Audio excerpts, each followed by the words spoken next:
മഹാബലി കേരളം ഭരിച്ചിരുന്നു എന്നതിനൊരു തെളിവാണ് ഞാൻ ചോദിച്ചത്. അത് ഏത് പുരാണാലി ഇതിഹാസമാകാം. അതിന്റെ പിൻബലമുള്ളൊരു വഴി മഹാബലി കേരളം ഭരിച്ച ചക്രവർത്തിയല്ല. എങ്ങനെ ഇരിക്കണു? എന്റെ സഹോദരൻ ഓണത്തിന്റെ അന്ന് എനിക്ക് ഊണ് കൊണ്ടുതരുന്നതിന് ആർക്കാ ഇവിടെ പ്രശ്നം? ശശികല ടീച്ചറിനെ പോലെയുള്ള ആളുകൾക്ക് കൊടുക്കുന്നെങ്കിൽ ഇങ്ങനെ കൊടുക്കണം. ഞാനിവിടെ ഒരു വീഡിയോ വെച്ച് തരാം. ഒരു പള്ളിയിൽ അച്ഛൻ ചുട്ട മറുപടി കൊടുക്കുന്നുണ്ട്. ഓണമായാലും ക്രിസ്മസ് ആയാലും നബിദിനമായാലും ഇതുപോലെ കുറേ എണ്ണമുണ്ട്. വർഗീയതയും കൊണ്ടുവരുന്ന ആളുകൾ. എന്തിനാണ് ഇങ്ങനെ വർഗീയത പറയുന്നത്? വർഗീയത തുപ്പി എന്തിനാണ് ഇങ്ങനെ തമ്മിൽ തല്ലിക്കുന്നത്? ഇതൊക്കെ ഒരു സന്തോഷമായിട്ട് കണ്ടൂടെ?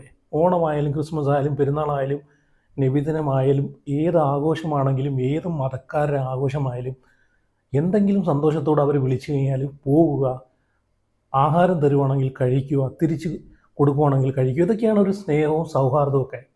ഇതിൽ കൂടുതലൊന്നുമില്ല. ചുരൽമലയിലെ അവസ്ഥ കണ്ടല്ലോ. എന്നിട്ടും പഠിക്കാത്ത ഈ ശശികല ടീച്ചറിനെ പോലെയുള്ള കുറേ ആളുകളുണ്ട്. എന്തായാലും ഇവിടെ ഒരു അച്ഛൻ ചുട്ട മറുപടി കൊടുക്കുന്നുണ്ട്. ഞാൻ വീഡിയോ വെച്ച് തരാം.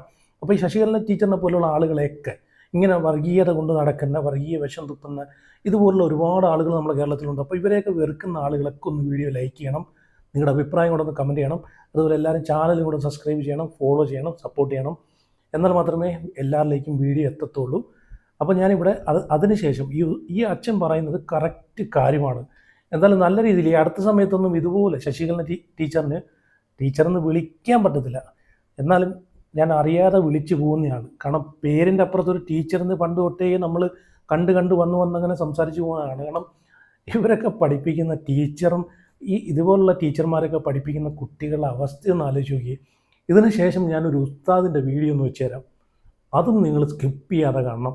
കാരണം ഇതൊക്കെ കാണണം. കാരണം ഇതൊരു സ്നേഹമായിട്ട് അല്ലെങ്കിൽ ഒരു സൗഹൃദമായിട്ട് കണ്ടാൽ എന്താണ്?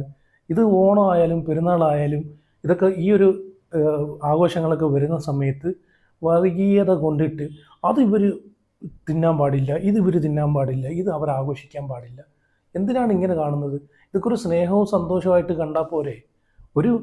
ഇപ്പം ഓണമാകുമ്പോഴത്തേക്ക് ഒരു സുഹൃത്തിനെ, ഒരു മുസ്ലിം സുഹൃത്തിനെ അല്ലെങ്കിൽ ഒരു ക്രിസ്ത്യൻ സുഹൃത്തിനെ വിളിക്കുവാണ്, ഒന്ന് വരണം, ഓണമാണ്, അല്ലെങ്കിൽ കുറച്ച് ആഹാരം കൊണ്ട് തരുന്നത്.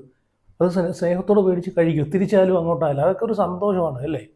അപ്പോൾ എന്തായാലും ഞാനൊരു വീഡിയോ വെച്ച് തരാം. നിങ്ങളൊന്ന് കണ്ടു നോക്കുക, സ്കിപ്പ് ചെയ്യാതെ കാണണം. കാരണം ഇതൊക്കെയാണ് നിങ്ങൾ കാണേണ്ടത്. ശശികല ടീച്ചറായ നമ്മൾ തമ്മിൽ ഇതുവരെ കണ്ടിട്ടുമില്ല, ഒരു പരിചയമില്ല. പക്ഷേ ടീച്ചർ ആ പറഞ്ഞത് ഇച്ചിരി മോശമായിപ്പോയി, ഇച്ചിരി കടന്നുപോയി. ടീച്ചർ ഉറപ്പായിട്ടും ഞങ്ങളുടെ മതത്തിലെ കുറച്ച് ധ്യാനഗുരുക്കന്മാരോടും കുറച്ച് ധ്യാനം നയിക്കുന്ന സിസ്റ്റേഴ്സിനോടും പിന്നെ എന്താ പറയുക, ഭയങ്കരമായിട്ട് ഭയങ്കര വിശ്വാസികളാണെന്ന് വിചാരിക്കുന്ന കുറേ പേരോടും എന്തായാലും ടീച്ചർ മാപ്പ് പറയണം. പിന്നെ ഞങ്ങളോട് മാത്രം പറഞ്ഞാൽ പോരാ, ചില ഉസ്താദുമാരുണ്ട്, ചില താത്തമാരുണ്ട്, ഇവരോടും എന്തായാലും ടീച്ചർ മാപ്പ് പറയണം. കാര്യം എന്താണെന്നായിരിക്കും ടീച്ചർ ആലോചിക്കുന്നത്. ടീച്ചറെ എന്താ സംഭവം വെച്ചാൽ ഞാൻ രഹസ്യമായി പറഞ്ഞുതരാം. ടീച്ചർ ഞങ്ങളുടെ ഈ ധ്യാനഗുരുക്കന്മാരും ചില സിസ്റ്റേഴ്സും ഈ മതം മാത്രം ഭ്രാന്ത് പിടിച്ച് നടക്കുന്ന കുറച്ച് പേരും ചില ഉസ്താദുമാരും താത്തമാരും ഞങ്ങളെ പറഞ്ഞ് പഠിപ്പിച്ചുകൊണ്ടിരിക്കുന്ന കാര്യം എന്താണെന്നറിയോ? ഈ ഓണമെന്ന് പറയുന്നത് കേരളം മഹാബലി ഭരിച്ചതിൻ്റെ ഓർമ്മയാചരണമായതുകൊണ്ട് നമ്മളത് ചെയ്തു കഴിഞ്ഞാൽ നമ്മുടെ വിശ്വാസത്തിനും മതത്തിനും എതിരാണെന്നാണ്, ദൈവപ്രമാണ ലംഘനമാണെന്നാണ്. ഇങ്ങനെ പറഞ്ഞ് പഠിപ്പിച്ചുകൊണ്ട് ഇവരിങ്ങനെ കയറി വന്നപ്പോൾ ടീച്ചർ ഇങ്ങനെ പറഞ്ഞിട്ട് എങ്ങനെയാണ് ശരിയാവുന്നത്? അവരങ്ങ് കയറി വന്ന ബിൽഡപ്പ് ടീച്ചർ ഒറ്റയടിക്ക് അങ്ങ് തകർത്ത് കളഞ്ഞില്ലേ ചരിത്രം ചോദിച്ചുകൊണ്ട്? ഇപ്പം സംഭവം എന്ന് വെച്ചാൽ നിങ്ങൾ കുറച്ച് പേർക്ക് സംഭവം അറിയത്തില്ലല്ലോ. ഇതൊന്ന് കേട്ടു നോക്ക് ടീച്ചർ പറഞ്ഞെന്താന്ന്.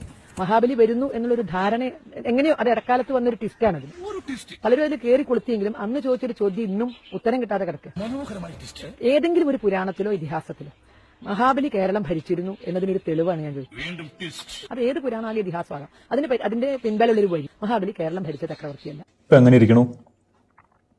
എന്തൊക്കെയായിരുന്നു ഇവിടെ മഹാബലി ഭരിച്ചതിൻ്റെ ഓർമ്മ നമ്മൾ ക്രിസ്ത്യാനികൾ ആചരിക്കാൻ പാടില്ല, മുസ്ലിംസ് ആചരിക്കാൻ പാടില്ല. എൻ്റെ ഒരു അഭിപ്രായത്തിൽ കഴിഞ്ഞ 2-3 വർഷങ്ങളായിട്ട് എന്തുകൊണ്ട് ക്രിസ്ത്യാനിയും മുസ്ലിംസും ഈ ഓണം ഇത്രയും ആഘോഷമായി ആചരിക്കുന്നു, ആഘോഷമായി കൊണ്ടാടുന്നു എന്ന് ചോദിച്ചാൽ ഒറ്റ കാര്യം എനിക്ക് പറയാനുള്ളൂ. ഇതുപോലുള്ള ചില മതവിദ്വേഷ പ്രചരണങ്ങൾ, മതവിദ്വേഷ വിമർശനങ്ങൾ ഈ മതമേലധ്യക്ഷന്മാരിൽ നിന്നും നേതാക്കന്മാരിൽ നിന്നും ഉയർന്നു വന്നതുകൊണ്ടാണ് ഇങ്ങനെ ഉണ്ടായത്. ഇപ്പം നമുക്ക് പ്രത്യേകിച്ച് ഈ വർഷത്തെ ഓണം ഒന്ന് എടുത്ത് നോക്കിയാൽ മതി. ഈ വർഷത്തെ ഓണം ആഘോഷങ്ങൾ നോക്കിയാൽ മതി. കോളേജുകളിലൊക്കെ നടന്നത് എത്രയോ കുട്ടികളാണ്, മുസ്ലിം കുട്ടികളാണ് ഹിജാബ് ധരിച്ചുകൊണ്ട് ഓണപ്പരിപാടിയിൽ പങ്കെടുത്തത്. കാരണം ഒരു താത്തയുടെ ഒരു ചെറിയൊരു ഡയലോഗ് അതിൽ പോയി. അതുപോലെ ക്രിസ്ത്യൻ പള്ളികളിൽ നമ്മുടെ ഒരു അച്ഛൻ പറഞ്ഞ ഡയലോഗ് നിങ്ങൾക്കറിയാം. ഞാനിപ്പോൾ അവരുടെ വീഡിയോസ് ഒന്നും എടുത്ത് ഞാനിത് ഇതിനകത്തേക്ക് പ്രദർശിപ്പിക്കുന്നില്ല. ഒരു പൂക്കളം ഇട്ട് കഴിഞ്ഞാൽ അത് പാതാളത്തിലേക്ക് പോയ ആൾക്കുള്ള വരവേൽപ്പാണോ? ഒരുമിച്ചിരുന്ന് ഭക്ഷണം കഴിച്ചു, ഒരു സദ്യ കഴിച്ചു കഴിഞ്ഞാൽ അതൊരു പാതാളത്തിലേക്ക് പോയ ആളോടുള്ള ആദരവാണോ? ദയവ് ചെയ്ത് ഒരുമിച്ച് പരസ്പര സ്നേഹത്തിലും സന്തോഷത്തിലും ജീവിക്കുന്നവർ അവരങ്ങനെ ജീവിച്ചോട്ടെ. അതിൻ്റെ ഇടയിൽ മതത്തിൻ്റെയും വിശ്വാസത്തിൻ്റെയും പേരും പറഞ്ഞുകൊണ്ട് കുത്തിത്തിരിപ്പുണ്ടാക്കരുത്. അത് ധ്യാനഗുരുക്കന്മാരായ അച്ഛന്മാരായാലും സിസ്റ്റേഴ്സായാലും ഉസ്താദുമാരാണെങ്കിലും താത്തമാരാണെങ്കിലും പൂജാരി ആണെങ്കിലും ആരായാലും മനുഷ്യത്വം അത് ഈ ഭൂമിയിൽ ഉണ്ടാകാൻ വേണ്ടി പ്രാർത്ഥിക്കുക. എനിക്ക് ആ ഒരൊറ്റ ആഗ്രഹമേ ഉള്ളൂ. ദൈവം എല്ലാവരും സമൃദ്ധമായി അനുഗ്രഹിക്കണം. അപ്പോൾ എല്ലാവർക്കും ഹാപ്പി ഓണം. എന്തായാലും മറുപടി കൊടുക്കുന്നെങ്കിൽ ഇങ്ങനെ കൊടുക്കണം. ഈ അടുത്ത സമയത്തൊന്നും ഈ രീതിയിലൊരു മറുപടി കൊടുക്കുന്നത് ഞാൻ കണ്ടിട്ടില്ല. എന്തായാലും അച്ഛൻ്റെ മറുപടി സൂപ്പറായിട്ടുണ്ട്. കറക്റ്റ് കാര്യമല്ലേ പറഞ്ഞത്. ഇനി ഞാനിവിടെ ഞാൻ ആദ്യം പറഞ്ഞുള്ളൊരു ഉസ്താദിൻ്റെ ഒരു വീഡിയോ വെച്ച് തരാം. അപ്പോൾ ഓണവുമായിട്ട് ബന്ധപ്പെട്ട് ഇപ്പോൾ ഓണവും അതുപോലെ നബിദിനവും ഒക്കെ വരുന്ന സമയത്ത് ഇതുപോലെ എല്ലാ വർഷവും ഉള്ളതാണ്, അല്ലെങ്കിൽ പെരുന്നാളൊക്കെ വരുന്ന സമയത്ത് എല്ലാ വർഷവും ഇതുപോലെ കുത്തിത്തിരിപ്പുള്ളതാണ്. ശശികലന ടീച്ചറിനെ പോലുള്ള ആളുകൾ അങ്ങോട്ട് കുത്തിത്തിരിപ്പ് ഉണ്ടാക്കാനെ കൊണ്ട് വർഗീയ വിഷം തുപ്പാനെ കൊണ്ട് അങ്ങോട്ട് ഇറങ്ങും. എന്നാൽ ഇവരൊക്കെ ഇതെല്ലാം മനുഷ്യരാണ് എന്നൊരു ചിന്ത മാത്രം നോക്കിയാൽ മതി. പിന്നെ ഒന്നും നോക്കണ്ട.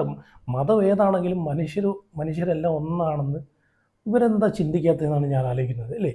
ഇപ്പോൾ ചൂരൽമല ആദ്യം പറഞ്ഞ പോലെ ചൂരൽമലയിലെ സംഭവങ്ങളൊക്കെ നമ്മൾ കണ്ടതാണ്.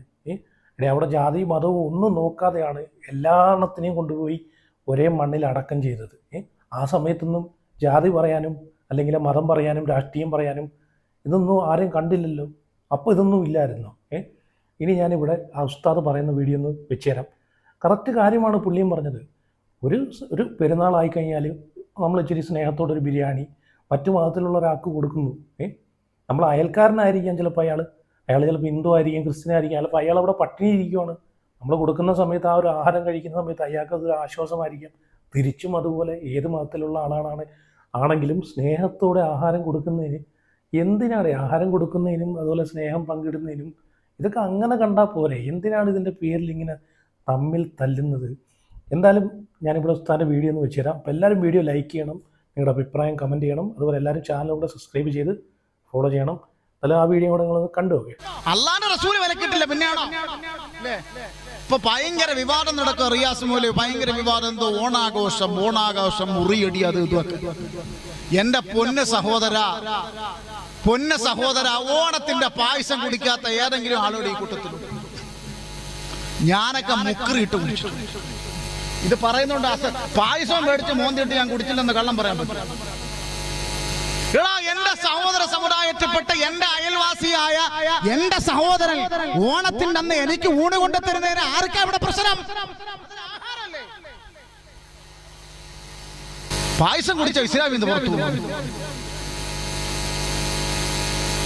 ഇതൊക്കെ ആരാ ഈ പറഞ്ഞു തന്നത്? അത് തിരുത്തി കൊടുക്കുന്ന മൊയ്ലിയാക്കന്മാരെ പൊങ്കാലയിടല് അള്ളാഹു കാത്തിരക്ഷിക്കട്ടെ. ഇതൊക്കെ പറയണ്ടേ? ഈ എരുത്താവൂരിലുള്ള ഏതെങ്കിലും ഒരു സഹോദര സമുദായത്തിൽപ്പെട്ട ഏതെങ്കിലും ഒരു അമുസ്ലിം സഹോദരൻ ഈ അസ്ലമി ഉസ്താദിന് സദ്യ കൊണ്ട് കൊടുക്കുക, ഈ കമ്മിറ്റിക്കാർക്ക് തടയാൻ പറ്റുമോ? അസ്ലമി ഉസ്താദ് മേടിച്ച് കഴിക്കും. കാരണം അതിന് വിഷമില്ല. അത് ആഹാരം. ഓക്കി കൊടുങ്കാറ്റടിച്ചു. ഇവിടെ പ്രളയം വന്നു. മുസ്ലിമോ ഹിന്ദു ക്രിസ്ത്യാനിയൊക്കെ ഇരുന്നിട്ട് ഒരൊറ്റ ഇലയിൽ ഇരുന്ന് തിന്നു. അവിടെ എന്തെങ്കിലും വന്നോ? എന്നാ അവര് വന്നിട്ട് പറയാ ഇത് ഞങ്ങള് അമ്പലത്തിൽ പ്രത്യേകം പൂജ ചെയ്ത ഭക്ഷണമാണ്, പ്രാർത്ഥിച്ച ഭക്ഷണം എന്ന് പറഞ്ഞാൽ നമ്മൾ തൊടൂല. ആളെ പക്ഷെ ഞങ്ങളുടെ വീട്ടിൽ കഴിക്കാൻ വെച്ച ഭക്ഷണം വരൂ, നിങ്ങൾ ഇത് കഴിക്കുവോ? എന്താ കഴിച്ചാൽ എന്റെ ഉമ്മയുടെ അതേപോലത്തെ അമ്മ ഉണ്ടാക്കിയ ഭക്ഷണം എനിക്കെന്താ തൊള്ളാൻ ഇറങ്ങൂലേ? ഇതൊക്കെ ആരാ പഠിപ്പിച്ചത്? എന്നിട്ട് ഇതങ്ങടെ വിവാദമാക്കുക. ഭക്ഷണത്തിൽ പോലും മതം കണ്ടെത്തുന്നവർ അള്ളാഹു കാത്തിരക്ഷിക്കട്ടെ. ഇതൊക്കെ പറഞ്ഞ് മനസ്സിലാക്കി കൊടുക്കുന്ന ഉസ്താദുമാർ, നിഷ്പക്ഷവതികളായ ഉസ്താദുമാരെ പൊങ്കാലയിടുക, അവരെ ജീവിതം നശിപ്പിക്കുക. പടച്ചോൻ കാക്കും. ഞാൻ എന്റെ അനുഭവം അറിഞ്ഞ കൊട്ടാരക്കര പള്ളിയിൽ ഞാൻ ഇരിക്കുന്ന സമയത്ത് എനിക്ക് എല്ലാ ഓണത്തിനും അത് കിട്ടിയില്ലെങ്കിൽ അങ്ങോട്ട് ഞാൻ ചോദിക്കും, ഇന്ന് കണ്ടില്ലല്ലോ, വരും 3 മണിയാകും, പായസം കൊണ്ട് റെഡിയാവും. പായസം തേങ്ങ അരിഞ്ഞു കൊടുത്ത് അതാ അസ്മാനോട് പറഞ്ഞ, അസ്മാ നിന്റെ ഉമ്മ ഇസ്ലാമിൽ വന്നിട്ടുണ്ടാവൂല, വേണ്ട, നിന്റെ ഉമ്മ നിന്നെ കാണാമെന്നാ നീ കാണണം അസ്മാ, അത് നിന്റെ മാതാവാണ്, ഇസ്ലാമിൽ വന്നില്ലെങ്കിലും ഇല്ലെങ്കിലും അത് നിന്റെ അമ്മയാണെന്ന് പഠിപ്പിച്ചു മുഹമ്മദ് റസൂലുള്ളാഹ്. ഇതെന്താ ഈ മുല്യാമാര് പഠിപ്പിച്ചു കൊടുക്കാത്തത്? ഇങ്ങനത്തുള്ള കാര്യങ്ങൾ ഇതെന്താ ഈ പ്രഭാഷകരെ പഠിപ്പിച്ചു കൊടുക്കാത്തത്? ഇതാണ് നമ്മുടെ ഇസ്ലാം. ബലം പിടിക്കലല്ല ഇസ്ലാം. അല്ലാഹു മനസ്സിലാക്കി അമൽ ചെയ്യാൻ തൗഫീഖ് നൽകി അനുഗ്രഹിക്കട്ടെ. എന്താല്ലേ, ഇതിനൊക്കെയാണ് മതസൗഹാർദ്ദങ്ങൾ എന്ന് പറയുന്നത്. സ്നേഹത്തോടെയും സന്തോഷത്തോടെയും എല്ലാ മനുഷ്യരെയും തുല്യത കൂടി കാണാൻ പഠിക്കുക. അപ്പോൾ എന്തായാലും ഈ അച്ഛൻ പറഞ്ഞതും അതുപോലെ ഈ ഉസ്താദ് പറഞ്ഞതൊക്കെ കറക്റ്റ് കാര്യമല്ലേ? അപ്പോൾ എന്തായാലും നിങ്ങളുടെ അഭിപ്രായം കമൻറ്റ് ചെയ്യുക. അപ്പം അടുത്ത വഴിയായിട്ട് പിന്നെ വരാം.